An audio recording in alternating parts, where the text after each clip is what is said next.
आज हम लोग डिस्कस करेंगे कुछ numerical problems integration rate laws से रिलेटेड। तो आपके सामने ये प्रॉब्लम है, सबसे पहले देखिए, इसको देखते हैं क्या दिया है क्वेश्चन में। The rate constant for a first order reaction is 60 second inverse, how much time will it take to reduce the initial concentration of the reactants to its 1/16 value. तो सबसे पहले हम क्या देखेंगे कि क्या दिया है क्वेश्चन में है। तो क्या दिया है, फर्स्ट ऑर्डर रिएक्शन लिखा है, यानी क्या पता है हमको, फर्स्ट ऑर्डर रिएक्शन ये पता है, और क्या पता है, the rate constant for a first order reaction, फिर रेट कांस्टेंट भी पता है, यानी हमको पता है के 60 सेकंड इनवर्स। और क्या पता है, how much time it will take, ये हमें निकालना है। हाउ मच टाइम मतलब टी निकालना है हमको, to reduce its initial concentration of the reactant to its 1/16 value, यानी जो भी इनिशियल कंसंट्रेशन है उसका 1/16 वैल्यू तक रिड्यूस हो जाएगा। कितने समय में, हमसे ये पूछा है। तो इनिशियल कंसंट्रेशन जो भी है दिया नहीं है, लेकिन ये कहा है कि फाइनल कंसंट्रेशन उसका 1/16 रह जाए। तो हम मान लेते हैं कि इनिशियल कंसंट्रेशन 1 है, ये 1 नहीं है तो हम मान लेते हैं ए है। अगर ए है तो a/16, 1 माना तो 1/16, जो मर्जी है आप मान लीजिए, ठीक है ना। तो इनिशियल कंसंट्रेशन यानी A0 क्या हो गया, A0 हो गया ए मान लिया, ठीक है। तो फाइनल कंसंट्रेशन ए क्या हो गया, फाइनल मतलब बचा खुचा 1/16। ये भाषा पे ध्यान देना, concentration of the reactant to its 1/16 value, यानी कंसंट्रेशन घट करके कहाँ पहुंच गया, 1/16 वैल्यू तक पहुंच गया, ठीक है। तो यानी ये क्या है, बचा खुचा। तो ए क्या हो गया, a/16। यहाँ पे ये भाषा जरूर समझिए आप कि कंसंट्रेशन 1/16 तक रहने के लिए, कंसंट्रेशन 1/16 तक पहुंचने के लिए कितना टाइम लगा, 1/16 तक पहुंचने के लिए, मतलब 1/16 क्या हो गया, बचा कुचा हो गया। तो हमें निकालना है टी। टी निकालने के लिए हमारे पास क्या है, टी इक्वल टू 2.303, यानी फर्स्ट ऑर्डर की हमें फॉर्मूला लगाना है। तो 2.303 बाई के लॉग A0 अपॉन ए, ठीक है। तो 2.303 फॉर्मूला जरूर लिखना है, क्योंकि फॉर्मूला राइटिंग का आधा नंबर होता है। कई बच्चे फॉर्मूला नहीं लिखते हैं, वो डायरेक्ट वैल्यू प्लेस कर देते हैं। डायरेक्ट वैल्यू प्लेस करोगे तो आपका आधा नंबर कटेगा। आधा नंबर सिर्फ फॉर्मूला लिखने का होता है, फिर आधा नंबर करेक्ट वैल्यू प्लेस करने का होता है। तो अगर आपने कैलकुलेशन भी गलत किया तो आपको 1 नंबर मिलेगा, है ना। तो अपॉन 60 लॉग A0 है A अपॉन a/60। तो ये आ जाएगा 2.303/60 इंटू लॉग 16, ये आ गया, ठीक है। अब देखिए यहाँ पे हम इसको सिंप्लीफाई कैसे कर सकते हैं। t इक्वल टू आ गया 2.303/60 इंटू लॉग 16 को हम लिख सकते हैं log 2 to the power 4, यानी 16 काय के बराबर है, 2 इंटू 2 इंटू 2 इंटू 2 के बराबर है। तो इस सबको हमने लिख दिया 1 2 3 4 बार आया, तो ये हो गया 2 to the power 4 के बराबर, ऐसे लिख दिया। तो 2.303/60 लॉग, ये हो गया इंटू 4 log 2, ठीक। अब 4 से हमने इसको काट दिया, ये आ गया 15, ये आ गया। और 2.303 अपॉन 15 इंटू लॉग 2 की वैल्यू हो गई 0.3010। अब इसको हम जब इन दोनों को मल्टीप्लाई करके 15 से डिवाइड करेंगे तो ये आ जाएगा 0.04621, ये हो गया 4.62 इंटू 10 to the power 1, 2 अंक किसका आया, तो 10 to the power -2। और टाइम निकाल रहे हो तो यूनिट जरूर लिखो, टाइम की यूनिट क्या होती है, सेकेंड। ये आपका आंसर आ गया, t इक्वल टू इतना। फाइनल आंसर आप थोड़ा सा हाईलाइट कर देंगे, हो गया। तो बच्चों अब हमारे सामने ये क्वेश्चन है, इसको देखते हैं। During nuclear explosion one of the product is strontium 90 with half life of 28.1 years if 1 microgram of, ये म्यू माइक्रो का साइन है, माइक्रोग्राम है ना, if 1 microgram of 90 strontium was absorbed in the bones of a newly born baby instead of calcium, how much of it will remain after 10 years and 60 years if it is not lost metabolically। तो बच्चों ये question ऐसा है कि कई बार बच्चे इस question को पढ़ के समझ ही नहीं पाते हैं कि पूछा क्या है, दिया क्या है। ठीक है, क्वेश्चन उसको जल्दी समझ में आ जाएगा जिसका है इंग्लिश का translation, English to Hindi translation बहुत अच्छा है, एकदम सिंपल है। देखिए आप ध्यान से समझिए। ड्यूरिंग न्यूक्लियर एक्सप्लोजन, यानी एक न्यूक्लियर एक्सप्लोजन के दौरान, one of the product is strontium 90 with half life इतना, मतलब उसमें न्यूक्लियर एक्सप्लोजन जब होता है तो एक प्रोडक्ट स्ट्रोंशियम 90 बनता है जिसका हाफ लाइफ 28.1 ईयर्स है। तो हमको हाफ लाइफ दिया है टी हाफ, है ना, और न्यूक्लियर एक्सप्लोजन दिया है, इसका मतलब हमको क्या क्या दिया है, ये दिया है कि फर्स्ट ऑर्डर की रिएक्शन है क्योंकि न्यूक्लियर एक्सप्लोजन की बात हो रहे हैं। टी हाफ दिया है, टी हाफ कितना दिया है 28.1 ईयर। टी हाफ हमेशा दिया जाता है, इसका मतलब आपको इनडायरेक्टली के दिया है। अगर इनडायरेक्टली न्यूक्लियर एक्सप्लोजन लिखा है मतलब इनडायरेक्टली आपको ऑर्डर ऑफ रिएक्शन बताया गया। टी हाफ दिया है मतलब इनडायरेक्टली आपको के दिया, यानी के की वैल्यू क्या हो गई यहाँ पे, के इक्वल टू हो गया 0.693 बाई 28.1 ईयर इनवर्स। अपॉन में है ना ये, तो ऊपर ईयर इनवर्स हो जाएगा। अभी इसको सॉल्व नहीं करना है, मैंने आपको बताया था कि यहाँ पर इसको बिल्कुल सॉल्व नहीं करना है आपको, ठीक है। अब क्या दिया है और देखिए आगे समझिए। 1 microgram of strontium 90 was absorbed in the bones of A newly born baby, यानी जब भी एक बच्चा पैदा हुआ उसी समय, न्यूली बॉर्न बेबी का मतलब क्या हुआ, हाल ही एक बच्चा पैदा हुआ और उसके सांस में, यानी उसने एब्जॉर्ब कर लिया 1 माइक्रोग्राम ऑफ स्ट्रोंशियम, उसके साथ चला गया। न्यूक्लियर एक्सप्लोजन हुआ और न्यूक्लियर एक्सप्लोजन के समय ही एक बेबी बॉर्न हुआ और उसके अंदर एब्सॉर्ब हो गया कितना, 1 माइक्रोग्राम स्ट्रोंशियम। ठीक, अब क्या पूछा जा रहा है, इंस्टेड ऑफ कैल्शियम, मतलब कैल्शियम की जगह में स्ट्रोंशियम एब्सॉर्ब हो गया, ये मतलब हुआ। यहाँ पे पूछ क्या रहे हैं, how much of it will remain after 10 year, 10 साल बाद कितना रह जाएगा स्ट्रोंशियम, एंड 60 ईयर, यानी वो बच्चा जब 10 साल का होगा तो उसके अंदर कितना स्ट्रोंशियम ये वाला रह जाएगा, स्ट्रोंशियम 90, और जब वो बच्चा 60 ईयर का होगा तो उसके अंदर कितना ये रेडियो एक्टिव रह जाएगा, मतलब strontium 90। If it is not lost metabolically, मतलब इसका कोई मेटाबॉलिकली लॉस्ट नहीं होता है। मेटाबॉलिकली मतलब हमारे जो भी लाइफ प्रोसेसेस जो हम करते हैं दैनिक दिनचर्या, उसमें कोई लॉस नहीं हो रहा है। तो सिर्फ इसका मतलब ये हुआ उसका सिर्फ और सिर्फ रेडियो एक्टिव डिके हो रहा है, क्योंकि वो न्यूक्लियर एक्सप्लोजन में रेडियो एक्टिव चीजें बनती है। इसका मतलब ये कह रहा है कि रेडियो एक्टिव 10 ईयर के बाद और 60 ईयर के बाद कितना रह जाएगा। तो सिंपल सी बात है, A0 कितना दिया है आपको, यहाँ पर A0 दिया है 1 ग्राम, इसने 1 ग्राम एब्जॉर्ब किया था, मतलब ये 1 माइक्रोग्राम क्या हो गया, A0 हो गया 1 माइक्रोग्राम। आपको ये टेंशन लेने की जरूरत नहीं है कि माइक्रोग्राम को ग्राम में कन्वर्ट करे, उसने जितना माइक्रोग्राम लिया है तो बचा खुचा, यानी आपका 10 साल बाद कितना बचा वो भी आंसर माइक्रोग्राम में हो जाएगा।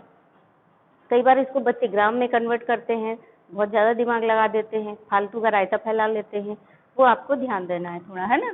माइक्रोग्राम में है क्वेश्चन में, तो माइक्रोग्राम में ही आपका फाइनल कंसंट्रेशन आ जाएगा, क्या प्रॉब्लम है।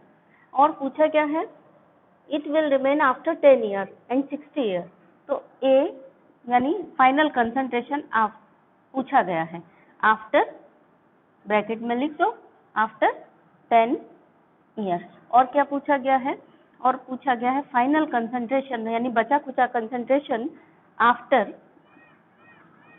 60 ईयर्स। यानी इस क्वेश्चन में हमको, क्वेश्चन तो एक है बट 2 क्वेश्चन सॉल्व करने हैं, और ये क्वेश्चन 3 नंबर से ज्यादा का नहीं पूछा जाता है, समझ लो आप।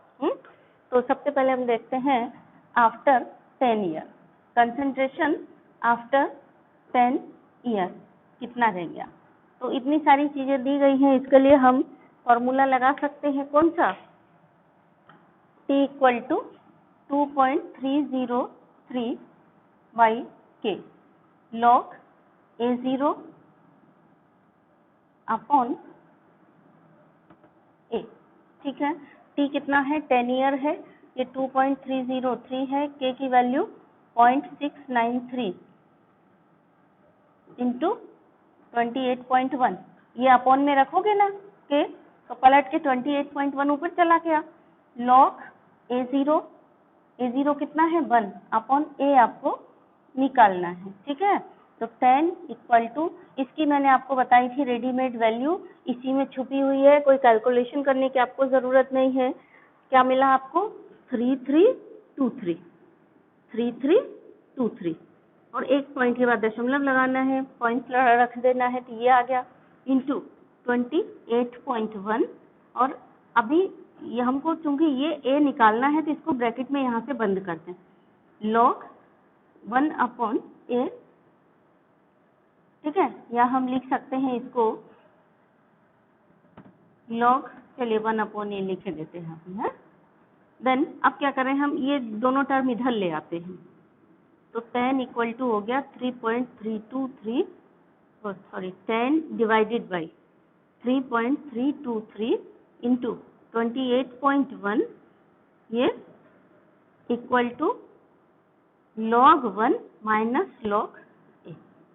ठीक है, अब log 1 की वैल्यू तो 0 होती है, तो माइनस log A उधर रह गया, ये मल्टीप्लाई में था तो ये सारी संख्या हम इधर ले आ सकते हैं, इसीलिए हमने यहाँ ब्रैकेट बंद कर लिया। ब्रैकेट को एक तरफ रखो, बाकी चीजों को एक तरफ ले आओ आप। अब इसको और इसको जब आप सॉल्व करेंगे तो ये आ गया आपका माइनस लॉग A को हम इस तरफ लिख दें तो कोई प्रॉब्लम तो है नहीं। Minus log A equal to, A मतलब A का कंसंट्रेशन है, कंसंट्रेशन का साइन जरूर लगाएंगे। A मतलब ये जो स्क्वायर ब्रैकेट है इसका मतलब है कंसंट्रेशन, तो माइनस लॉग A कंसंट्रेशन का टर्म है, तो इसकी वैल्यू आ जाती है 0.10709। ठीक है, 10709 माइनस लॉग A की वैल्यू आ गई, तो A की वैल्यू क्या आ जाएगी, कंसंट्रेशन ऑफ A होगा एंटी लॉग, ये माइनस का साइन भी इधर आ जाएगा। ठीक है, चाहे पहले से देख लो कि log A equal to minus का साइन उधर चला जाएगा। तो A इक्वल टू हो गया एंटी लॉग माइनस 0.10709। ठीक है, तो 9 की जगह 5 डिजिट है तो हम इसको कर लेते हैं 0.1071 कर लिया हमने, 9 की जगह इसको यहाँ 1 कर लिया। अब हम ये चूंकि संख्या माइनस में है तो माइनस के लिए एंटीलॉग निकालने के लिए हम क्या करते हैं, +1 -1 कर लेंगे।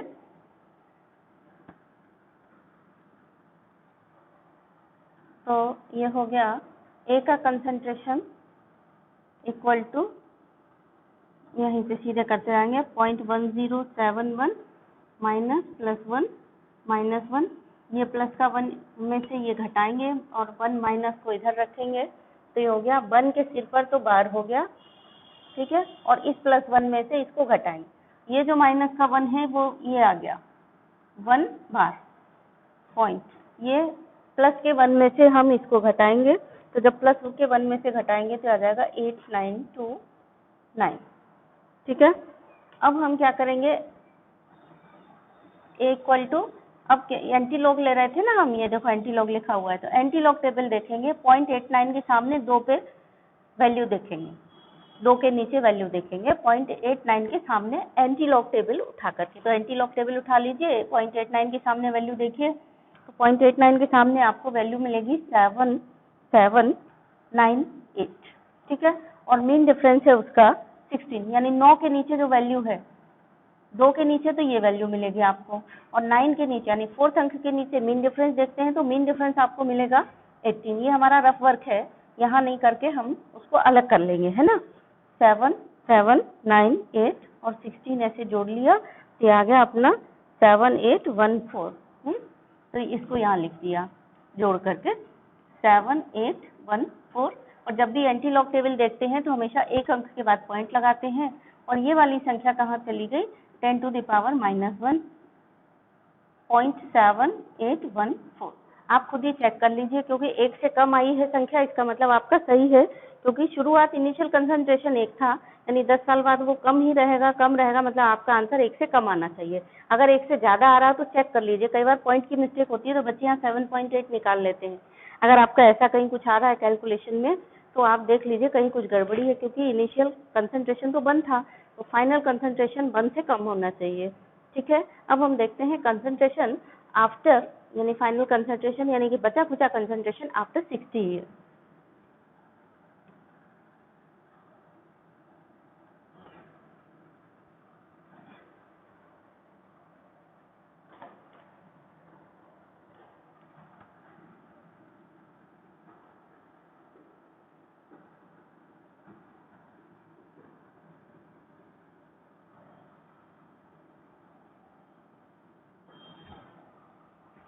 कंसंट्रेशन आफ्टर 60 ईयर क्या होगा, इसी फॉर्मूले में हम लोग 10 की जगह 60 रख देंगे, तो ये हो गया 60 equal to 2.303 by 0.693 into 28.1 into log A0 यानी 1 अपॉन A निकालना है। ठीक है, तो इसको सबको इधर ले आए हम, ये हो गया 60 इक्वल टू 3323, है ना, 3323। समझ रहे हो ना, इसकी रेडीमेड वैल्यू का जो वैल्यू है वो इसी में छुपा हुआ है, ये अपॉन ये इक्वल टू हमेशा कांस्टेंट ही रहेगा, क्योंकि ये 2.303 हर बार यूज होगा, 0.693 हर बार यूज होगा, तो 3.323 इंटू 28.1 ब्रैकेट में log 1 माइनस log A। ठीक, तो इसको इधर ले आए तो ये हो गया 60 अपॉन 3.323 इंटू 28.1। अब ध्यान दीजिए, पहले 10 था तो पहले जो भी वैल्यू यहाँ पे आई थी उसी में 6 का मल्टीप्लाई कर लो तो आपका जल्दी हो जाएगा, ये बार बार आपको मल्टीप्लाई नहीं करना पड़ेगा, क्योंकि पहले 10 था यहाँ पे, अभी क्या है 10 कर दो और 6 को इधर कर दो, तो 6 की इसमें मल्टीप्लाई कर दोगे, जो भी वैल्यू आएगी तो वही आपका आंसर आ जाएगा, नहीं तो आप कैलकुलेट करो। तो इक्वल टू हो गया log 1 की वैल्यू 0 होती है, हो गया माइनस log A। ठीक है, तो log A इक्वल टू हो गया माइनस, और ये संख्या आएगी आपकी 60 वाली,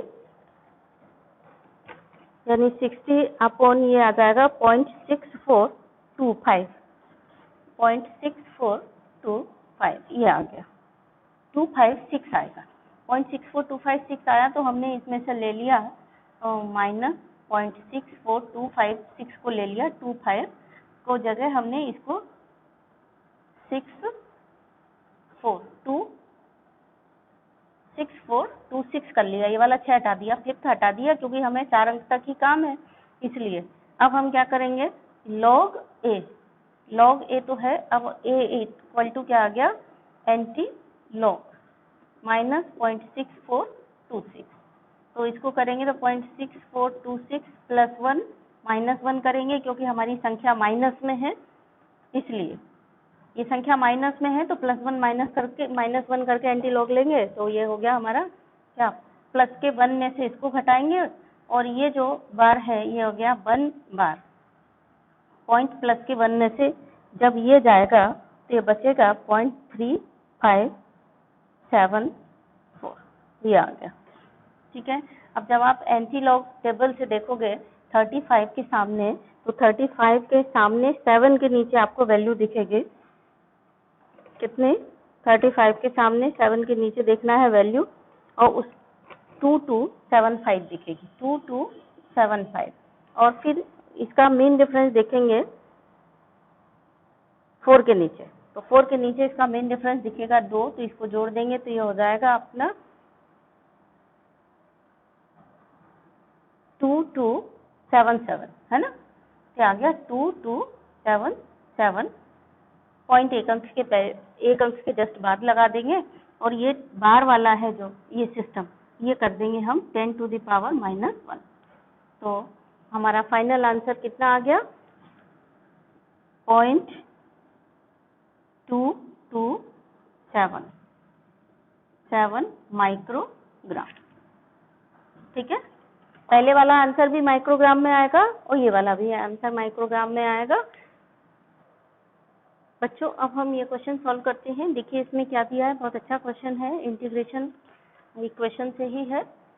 for the decomposition of isopropane to hexane and nitrogen at 543 kelvin the following data are obtained. ठीक है, अभी ये डेटा दिया गया है, आपसे पूछा है calculate the rate constant. Data क्या दिया गया है, टाइम दिया है सेकंड में और प्रेशर दिया है। ठीक है, इतने सेकंड पे ये प्रेशर है, इतने सेकंड पे ये है, इतने सेकंड पे ये है। तो जब time t equal to 0, time t equal to 0 है, उस समय प्रेशर जो भी दिया है वो हो गया PI, P इनिशियल। और जैसे जैसे टाइम बढ़ा तो अब जो प्रेशर है वो P टोटल है, यानी इस समय पे ये हो गया P टोटल और इस समय पे ये हो गया P टोटल। ये आपको अंडरस्टैंड करना है कि 0 के करस्पॉन्डिंग टाइम है वो PI या P0। कहीं कहीं पे आपको P0 लिखा मिलेगा, कहीं कहीं पे PI लिखा मिले या P0 लिखा मिले, इसका मतलब P इनिशियल है, वो इनिशियल प्रेशर है। इतने सेकंड पर रिएक्शन हो गई। अब रिएक्शन मिक्सचर में रिएक्टेंट प्रोडक्ट सबका होगा, यानी ये P टोटल हो गया। यहाँ इस टाइम के करस्पॉन्डिंग ये भी P टोटल हो गया। ठीक है, और आपसे पूछा है रेट कांस्टेंट, तो रेट कांस्टेंट हमें यहाँ पे 2 वैल्यू निकालनी पड़ेंगी। ऐसा कभी कभी ऐसे भी आता है क्वेश्चन, इसी क्वेश्चन में ऐसा पूछ दिया कि प्रूव करिए कि ये डाटा फर्स्ट ऑर्डर रिएक्शन के हैं। Prove that reaction is of first order. ये भी पूछा जा सकता है कि रिएक्शन फर्स्ट ऑर्डर की है, ये प्रूव करिए। तो प्रूव करने के लिए क्या है, दोनों डेटा से, मतलब एक बार इससे और इससे हम k की वैल्यू निकाल लें, एक बार इससे और इससे k की वैल्यू निकाल दें, बस हो गया हमारा। अब इसमें भी बड़ी बात क्या है, बच्चे ये देख करके घबरा जाते हैं, क्या एजो आइसोप्रोपेन जो लिखा है उसी को देख के घबरा जाते हैं, ये क्या भला है। कोई बात नहीं, आपको नई फॉर्मूला आता है, कोई दिक्कत नहीं है, आप तो डायरेक्ट ऐसे लिख दो, एजो आइसोप्रोपेन इक्वल टू क्या बना इसके डिकम्पोजिशन से, नाइट्रोजन बना प्लस हेक्सेन बना। ठीक है, अभी आपने देखा 1 से 2 बन रहे हैं, 1 से 2 बन रहा है तो मैंने आपको प्रूव कराया है, या तो वो आप प्रूव करने वाला भी लिख लो। यहाँ पर ऐसे लिख सकते हो कि यहाँ इनिशियली P है, उस समय ये 0 है और वो 0 है। जब यहाँ पे P कितना हो गया, P माइनस एक्स मान लिया हुआ, तो 1 से 1 बन रहा है, वो भी 1 बन रहा है, तो यहाँ P माइनस एक्स होगा तो ये भी x बनेगा, ये भी x बनेगा।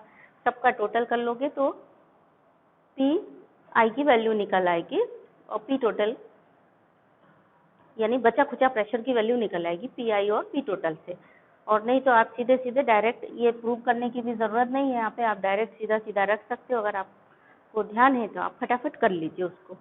तो मैंने आपको बताया है इसलिए दोबारा नहीं बता रही हूँ, उसको आप कर सकते हो ये वाला स्टेप अपने से। ठीक है, इसके बाद नहीं भी करना है तो कोई बात नहीं, आप ये देख लो कि यहाँ 1 से 2 बने हैं, 1 से 2 बने हैं, यानी फाइनल प्रेशर PA की वैल्यू क्या होगी, यानी बचा खुचा प्रेशर क्या हो जाएगा, बचे खुचे प्रेशर की वैल्यू हो जाएगी 2PI minus 2PI minus PT। बताया था 1 से 2 बन रहा है तो 2PI माइनस PT, 2 से 3 बन रहा है तो PA equal to 3PI minus 2PT, ऐसे बताया था आपको। फॉर्मूला सीधे लगा दो, तो P इक्वल टू क्या हुआ, यहाँ पर K निकालना है हमें, तो K इक्वल टू हो गया 2.303 by T log PI upon PA। PA मतलब फाइनल प्रेशर, और PA की वैल्यू क्या है, यहाँ पे 1 से 2 बन रहे हैं तो ये हो जाएगी 2.303 by T log PI upon PA क्या है 2PI माइनस PT। ठीक, तो K निकालना है, K इक्वल टू हो गया 2.303, T की वैल्यू यहाँ पे 360 इंटू लॉग PI कितना है इनिशियल 35 अपॉन 2 इंटू 35 माइनस कितना P टोटल कितना है 54, ये हो गया 2.303 अपॉन 360 लॉग 35 अपॉन 35 दूनी 70, 70 माइनस 54, ये हो गया 16। 16 से हम इसको काट भी देंगे सीधा सीधा, तो ये 16 से काटने पर आपका आ जाएगा 2.1875, ठीक है। तो k इक्वल टू आ गया आपका 2.303 अपॉन 360 इंटू लॉग 2.1875। अब लॉग टेबल में हम इसकी वैल्यू देख लेंगे, यानी 21 के सामने 8 के नीचे और 7 का मीन डिफरेंस जोड़ देंगे, फिफ्थ वाला छोड़ देंगे, ठीक। तो हो गया 2.303 बाई 360 और लॉग की ये वैल्यू आ रही है 21 के सामने 8 के नीचे ये वैल्यू है 3385, ध्यान से देखिए। और 7 पे मीन डिफरेंस है 14, तो ये जोड़ोगे तो 3399 ये आ गया आपका, तो इंटू 0.3399 ये लिख दोगे, ये रफ वर्क है, रफ में करोगे, ठीक। अभी इसको हमें मल्टीप्लाई करना है, तो जब आप मल्टीप्लाई करेंगे तो इसका आंसर आ जाएगा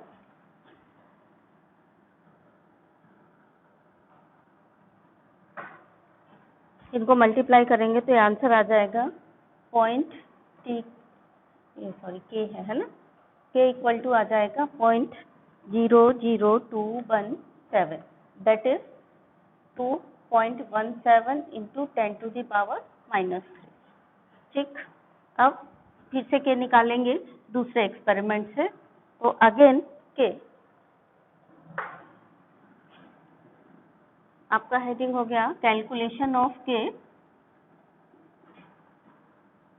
एट 720 सेकेंड, ठीक। अच्छा, इसकी यूनिट क्या आएगी, ये सेकंड में है टाइम, तो के की यूनिट सेकंड इनवर्स आ जाएगी। के की यूनिट टी से और टी की यूनिट के से निकालते हैं देख करके। तो यहाँ पे भी हमारा वही हो गया, क्या, k equal to 2.303 by t log p i upon 2 pi minus p T.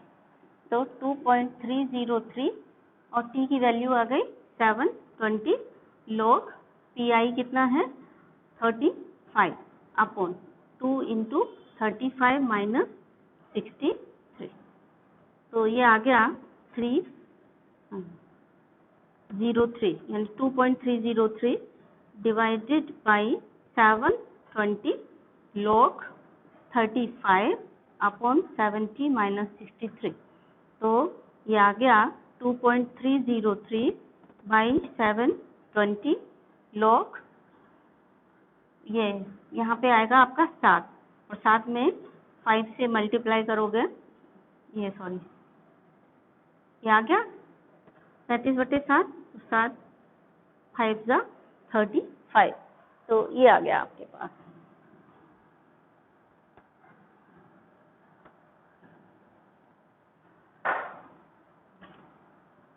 के इक्वल टू आ गया 2.303 बाई 720 और ये आ गया log 5। log 5 की वैल्यू आपको याद होनी चाहिए, वैसे नहीं है याद तो अभी मैं बता रही हूँ, आप याद कर लीजिए। 720 और log 5 की वैल्यू होती है 0.6990। तो इसको जब आप सॉल्व करेंगे तो आ जाएगा 0.002235। जब इसको पॉइंट यहाँ ले जाएंगे तो 2.235 into 10 to the power -3 second inverse, यानी दोनों एक्सपेरिमेंट्स में, यानी इस वाले कंडीशन में और इस कंडीशन में के की वैल्यू सेम है, तो इसका मतलब this is the first order reaction, ठीक। तो सिंस के has same value in both conditions, यानी that is at both times, it means it is of first order reaction, ठीक है। ये अभी नहीं लिखना है, जो क्वेश्चन आपका बुक में लिखा है उसके लिए बस इतना आंसर काफी है। ये कब लिखना है, जब आपसे क्वेश्चन इस तरह पूछा गया है कि प्रूव करिए तो आप लिख देंगे कि दोनों कंडीशंस में के की वैल्यू सेम आई है फर्स्ट ऑर्डर के फॉर्मूले में रखने पर। ऐसे प्रूव करना होता है ना कि जीरो ऑर्डर की रिएक्शन है, प्रूव करो, इसका मतलब जीरो ऑर्डर के फॉर्मूले में रख के के की वैल्यू निकालो। अगर के की वैल्यू सेम आ रही है हर कंडीशन में तो आप लिखोगे कि हर कंडीशन में सेम है तो जीरो ऑर्डर है, नहीं है तो नहीं है। पर जीरो ऑर्डर के क्वेश्चन बहुत कम पूछे जाते हैं, आपसे फर्स्ट ऑर्डर के ही पूछे जाते हैं। तो फर्स्ट ऑर्डर प्रूव करोगे, ये रिएक्शन फर्स्ट ऑर्डर की है, इसका decomposition is a first order reaction prove करिए। थोड़ा घुमा दिया क्वेश्चन को, तो आप इस तरह से लिख देंगे कि सिंस के has same value in both condition, इसलिए ये फर्स्ट ऑर्डर की रिएक्शन। ठीक है।